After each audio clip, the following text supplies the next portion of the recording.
Et voilà, nous sommes de retour pour Rendez-vous Matin avec mon premier invité. Ce matin, c'est Maître Marcel Poirier. Bonjour Maître. Bonjour Grégory. J'espère que vous allez bien. Oui, et ça va, je vous remercie. Ce matin, Maître Marcel Poirier, nous allons parler de l'administration Trump qui ouvre la voie à des expulsions massives de sans-papiers. Alors toute personne en situation illégale sur le territoire américain peut être expulsée. En ligne de mire, actuellement, les personnes qui sont accusées, les immigrés accusés ou reconnus coupables de crimes, personne n'est à l'abri. Alors ma première question, ce serait de savoir en fait que faire si on est dans une situation illégale sur le territoire américain. Quels sont nos recours? Qu'est-ce que nous devons faire? Alors, ce qui est important de savoir, c'est qu'il y a des recours. Ce n'est pas une finalité d'être en situation d'illégalité, même des gens qui sont reconnus coupables. Il existe des waivers, ce que nous appelons un waiver. C'est une permission de revenir. Alors, si vous êtes déjà illégal sur le territoire américain, le meilleur conseil que je peux vous donner, c'est de quitter volontairement, de repartir dans votre pays, que ce soit au Canada, en Europe, n'importe où au monde, mais de partir.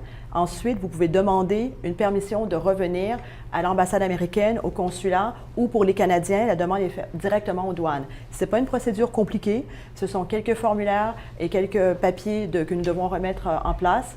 L'attente est d'environ de 3 à 6 mois. Mais il y a une façon de revenir légalement et de recommencer une nouvelle vie. Alors, pour les gens qui se trouvent dans une situation d'illégalité, il faut surtout rester calme, essayer de consulter, mais le meilleur conseil que je donne, c'est de quitter et après, au retour à votre pays, de voir les procédures pour revenir. Alors, ce n'est pas évident de quitter le territoire, ce n'est jamais très simple. Est-ce qu'il y a des démarches à prendre en compte avant de partir ? Donc, c'est-à-dire, est-ce qu'on doit se renseigner au préalable? Est-ce qu'il y a des documents à remplir avant de partir ou on doit partir coûte que coûte? Non, il faut partir. Il faut tout simplement prendre la décision de dire, OK, je ne veux pas vivre avec une épée au-dessus de ma tête, qu'ils peuvent venir nous chercher, venir nous arrêter. Alors, c'est préférable de dire, je quitte les États-Unis, je retourne dans mon pays et à partir de son pays, nous pouvons refaire des procédures pour le retour légalement et refaire une vie aux États-Unis avec les visas, avec au moins une légalité. Parce que dans le moment, avec les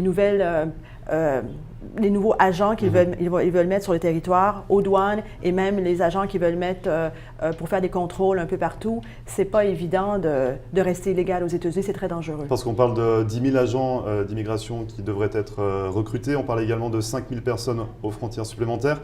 Est-ce qu'on peut craindre des contrôles de routine? Est-ce qu'on peut craindre cette situation avec des contrôles supplémentaires? Oui. Alors, les gens ne se rappellent probablement pas qu'il y a quelques années de ça, durant l'administration, je crois, de Bush, il y avait des agents d'immigration à l'extérieur de Home Depot, à l'extérieur de Walmart, qui attendaient aux voitures pour contrôler les papiers, la légalité des gens. Ça, les gens ne s'en rappellent pas parce que ce n'était pas très médiatisé dans ces années-là. Moi, j'étais ici, je l'ai vécu. Ils étaient même au péage, au pont de péage, et ils avaient des agents d'immigration. Alors, je crois que nous allons peut-être retrouver ces agents, encore une fois, et il faut être très vigilant, surtout les gens qui travaillent illégalement dans les restaurants, sur la plage. Ce n'est pas une bonne idée. Vous allez voir de plus en plus des voitures qu'on appelle ICE, qui ont le nom de l'immigration sur leur voiture. C'est des petites voitures blanches qui vont être dans les rues. Alors, si vous voyez ces voitures, vous savez qu'il y a des contrôles qui vont venir. Alors, il faut arrêter et dire « stop, je vais quitter », parce que sinon, vous savez que vous pouvez être arrêté. Et l'arrestation est très pénible. Les gens ne se rendent pas compte qu'est-ce que c'est. Et justement, comment ça se passe dans un tel cas de figure? Alors, l'arrestation se fait, par exemple, s'il y a une descente dans un restaurant. Ils décident de faire une descente dans un restaurant. Ils vont fermer toutes les portes. Ils vont mettre des agents autour du restaurant, par exemple. Ils vont aligner tous les employés, demander à tous les employés leurs papiers. S'ils n'ont pas leurs papiers tout de suite, de demander qu'ils les apportent, que quelqu'un les apporte au restaurant. Et après, ils sont menottés, ceux qui ne peuvent pas prouver qu'ils sont légaux, menottés, embarqués vraiment dans une camionnette, comme des criminels. Et après, ils sont mis dans des détentions, ils sont à Chrome ou à la prison locale, parce que des fois, Chrome n'a pas assez d'espace, avec les jumpsuits, vraiment comme un prisonnier. Et rendus là-bas, ils vont devoir passer devant un juge. Et là, les conséquences sont beaucoup plus graves. Parce que vous êtes en détention pendant 2 à 3 semaines avant d'être en mesure de repartir. Même si vous avez l'argent pour payer votre billet d'avion, vous êtes quand même en détention, un prisonnier pendant au moins 3 semaines. Alors, il faut vraiment réaliser que vous allez être menotté, embarqué et emprisonné. Et quels sont nos droits à ce moment-là quand il y a un contrôle Vous n'avez aucun droit. Vous n'avez pas le droit de contacter un avocat. Ce n'est pas comme un prisonnier, un vrai prisonnier. Vous n'avez pas c'est ce type de droit. Alors, quand vous êtes en prison, éventuellement, vous aurez le droit de parler à quelqu'un, mais vous allez être systématiquement placé pour aller devant une audience, devant un juge d'immigration qui se trouve dans la prison de détention. Alors, on l'a compris, en situation illégale, le plus sage et le plus sûr, c'est de quitter le territoire américain au plus vite. Ce n'est pas évident. Est-ce que vous pouvez nous rappeler juste ce visa waiver qui n'est pas vraiment connu du grand public? C'est pas un visa waiver, ça s'appelle un waiver. C'est une permission de retour après une période d'illégalité, par exemple, rester trop longtemps sur le territoire américain, travailler illégalement ou même avoir un dossier criminel. Il existe des waivers pour tous les types. Il faut simplement se dire qu'il y a des recours, ils existent les recours, ce n'est pas une solution de rester illégal aux États-Unis. Est-ce qu'il y a un coût à ce waiver? Oui, il y a des coûts au waiver. Tout dépend de l'offense. Plus l'offense est grave, plus le coût est important. Quand l'offense est mineure, vous avez travaillé illégalement, vous avez dépassé vos jours, par exemple, c'est vraiment mineur. Ce n'est pas des montants astronomiques comme les gens pensent.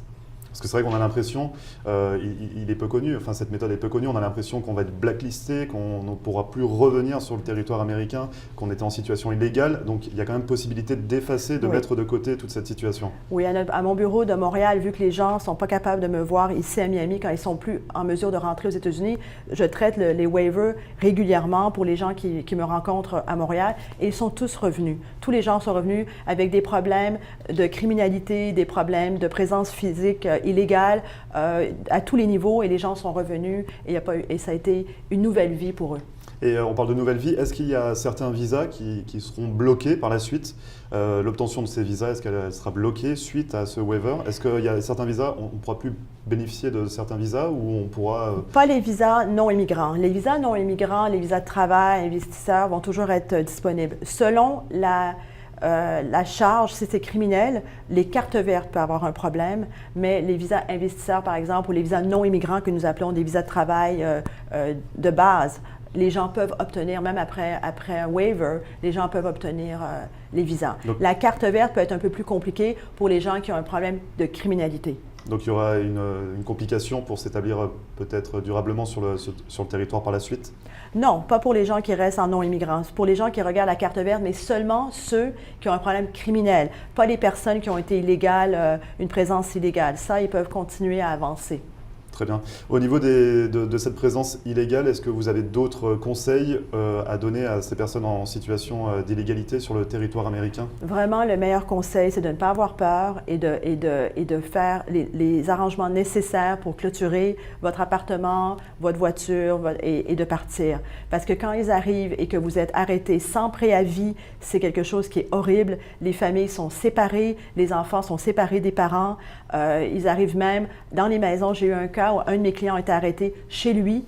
ICE est arrivé avec les fusils à sa tête et c'était quelqu'un qui avait eu un problème aux douanes et ils l'ont retracé. Ça, c'est dans les années dont je vous parlais, où vous avez les gens qui faisaient les contrôles à Home Depot et tout ça. Ils sont arrivés chez lui, et c'était un de mes clients, avec le fusil à la tête, devant ses enfants. Ils l'ont menotté et embarqué devant toute sa famille. Alors, c'est pas une vie. Et maintenant, vous êtes au courant. Vous êtes au courant que ces contrôles vont arriver. Soyez vigilants, surtout pour les familles et surtout pour les gens qui ont des enfants. Justement, on parle de famille. Est-ce que les enfants sont concernés également? Si la personne est illégale, comment ça se passe pour les enfants?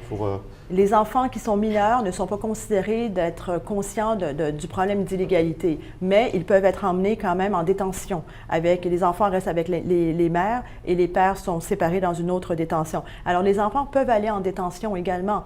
Alors, si les enfants sont américains, ils vont faire venir Human Services, ça veut dire le gouvernement, s'ils n'ont pas de famille ici, pour venir chercher les enfants. Mais les enfants peuvent aller en détention avec les parents. Très bien. Donc le message que vous souhaitez faire passer, c'est de quitter le territoire au plus vite, histoire de revenir avec une situation stable et évidente avec ce waiver. Et de garder votre dignité, surtout de partir la tête haute volontairement et de ne pas être traité comme un criminel. Très bien. Merci beaucoup, Maître Marcel Poirier. Comme chaque semaine, je suppose que vous souhaitez revenir sur notre plateau. J'espère en tout cas que vous reviendrez parler de ces sujets d'actualité concernant l'immigration des personnes souhaitant venir s'installer aux États-Unis. C'est un plaisir. Merci à vous. Merci beaucoup, Maître. Et nous, on se retrouve juste après la publicité avec Sylvie qui va nous mettre l'eau à la bouche avec sa recette de Saint-Honoré. À tout de suite.